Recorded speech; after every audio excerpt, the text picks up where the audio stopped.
guys and girls, and welcome to another episode of Kook Shed, my own little YouTube channel where I share ideas and tips and reviews related to surfing and bodyboarding generally. So today we're going to have a little chat about wetsuit types, in particular the entry systems of some wetsuits.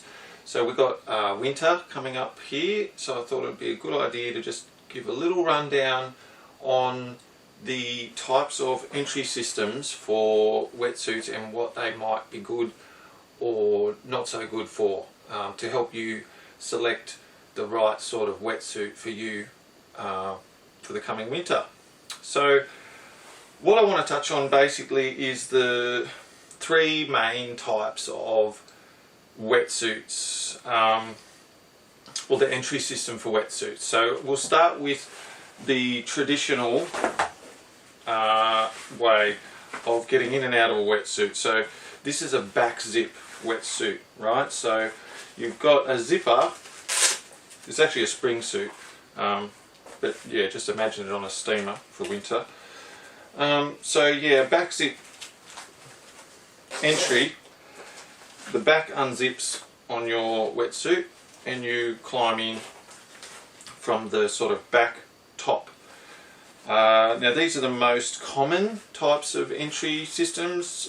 Back in the day, before chest zips, they were pretty much standard on even the most high priced wetsuit. Now these are a cheaper option, just because of the construction method, and they're not as warm. I believe they're not as warm because you've got a huge zip distance. A lot of people, a lot of manufacturers, they do put a neoprene flap underneath of some sort. Some wetsuit makers have a really good way of sealing that up to stop water coming in, but in my opinion it's still not as warm a system as some of the others that are available. When you're paddling out in the morning, cold morning, I think we're all familiar with that cold trickle that can come in right there. You feel it right in the small of your back. So I remember that many times when I was younger. So yeah, I sort of avoid the back zip these days. Another thing is this, when you've zipped this up, when you've zipped it up, well, they also rely on another Velcro system up the top to keep the zipper out of the way, to keep it down, or just to keep it up, I should say, like to keep it up from coming down, but also to keep it down as in this, to keep it under control and just keep it sort of tucked away. So this Velcro here can get old, sand in it, worn out, the tabs. Sometimes you can have a really good wetsuit that's still sealing well, but the Velcro is not really working up the top anymore and it keeps coming undone, that sort of thing. So yeah, that's another sort of flaw in this design.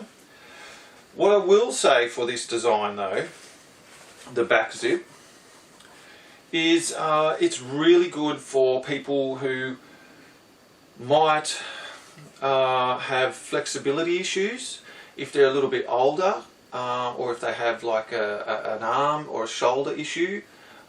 These are much easier to get in and out of.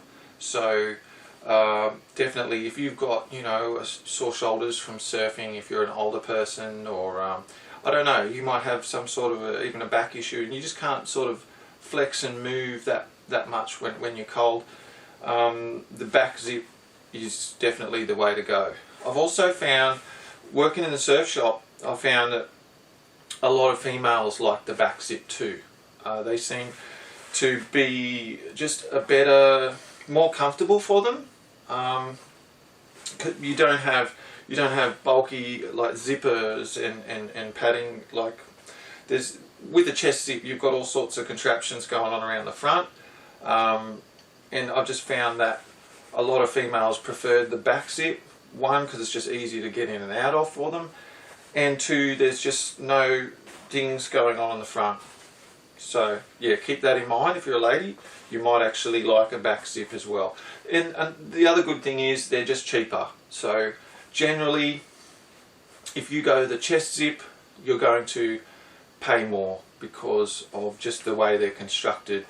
In Australia, it's roughly $50 more for a chest zip, you know, on average, of the same model wetsuit. So yeah, so they're good value. Oh, the other one, there's another downside, so I'll throw it in before I forget, is when it's really, really windy and offshore. I found that this cord that you use to pull up the zip can sometimes whip around like the front and like whip you in the face. Like when you're sitting out the back and looking out the back and the wind's coming from behind you, it can pick up this cord and just come around and whip you in the face. I've had that a couple of times. So I guess that's a downside. And also I've seen these cords have perished as well over time. The wetsuit's still intact and the cord has perished, and people have had to modify their wetsuits with a piece of nylon cord or something like that. So that's the sort of pluses and minuses for the back zip wetsuit entry system that I can think of now. Alright, so we move on to the chest zip. Right, so the chest zip system, you basically you've eliminated the zip on the back. There's no more water entry possibilities here, okay, which is great. And the zipper is higher up out of the water, generally, apart from when you're submerging, of course. And it's a smaller zip, so there's just less areas for water to get in, okay, and out. The warmed up water on the inside that's warmed up by your body heat can't get out as quickly either. So basically, you climb in through the top. You climb in through the top of your wetsuit, sort of an enlarged sort of neck hole, I guess you'd want to call it. There's usually flaps inside to go underneath the zip to keep it sealed. They're not perfect. You will get some water coming in, especially through the sides sometimes. If you get hit by a wave on the side, sometimes you get water gushing in that way, I've noticed, especially on a suit that might be a little bit too big for you. So they're not foolproof, but they're definitely, I believe, a little bit warmer in general. Yeah. So, but they're going to be a little bit pricier, remember. So just keep that in mind. But from now on, I usually go a chest zip, or even the next one, which is, if I can grab it, alright, zipperless wetsuits. Okay, so there's a couple of different incarnations of this available, but basically there's no zips on this thing. None on the chest, none on the back. So what you do is you climb in through the top. So you pull this flap here to the side. They make it really flexible so you can. It seems, you know, weird that you would be able to climb in through the neck hole of a wetsuit, but you actually can. So you pull it to the side after loosening these tightening tabs. You climb in almost the same way as a chest zip, and then you pull this back over your head. So you pull it over the sideways, and your head pops through the hole. Then you sort of adjust it a bit, and away you go. Now, I've found these are the warmest for me. They've eliminated the chest zip, so there's basically no entry points apart from the sealing flaps underneath. So middle of winter, really good idea for the zipperless wetsuit. And because they're zipperless, they can sometimes even be cheaper because the manufacturers don't have to install a wetsuit zipper. So, and it's also, I've done a video on some zippers perishing or being clogged, not working. Certain types of zippers that some manufacturers use aren't that good, and they clog up after a short amount of time.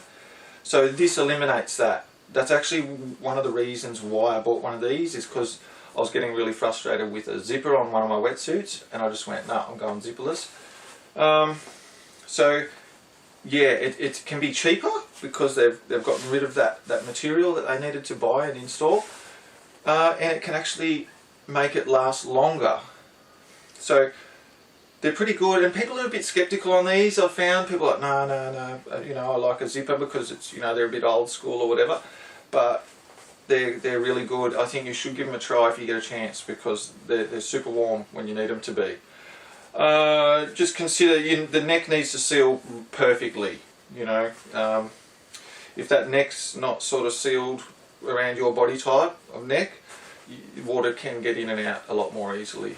The only downside for these that I can see at this current point in time is people, as mentioned earlier, like who are having a problem with their flexibility, with their shoulders or their back or their arms or things like that. They're going to have a bit of trouble getting in and out, and it does take an extra maybe an extra minute of just wriggling in and out. So be aware of that. If you have a medical issue where you're not as flexible up top for some reason, maybe give a miss to the zipperless wetsuit. That's pretty much it. I hope I've covered most of it. If there's any questions you want to ask about these type of zippers, these type of wetsuit entry systems, just ask me or leave a comment. Someone else might even be able to answer for me in the comments. So yeah, that's pretty much it for now. If you found this helpful, just hit like, let me know that it actually helped you. And if you want to see more reviews, ideas, rundowns on surf gear to do with bodyboarding, surfing, that sort of thing, just hit subscribe, and I'll see you here next time on Kook Shed. Thanks for dropping in. Catch ya.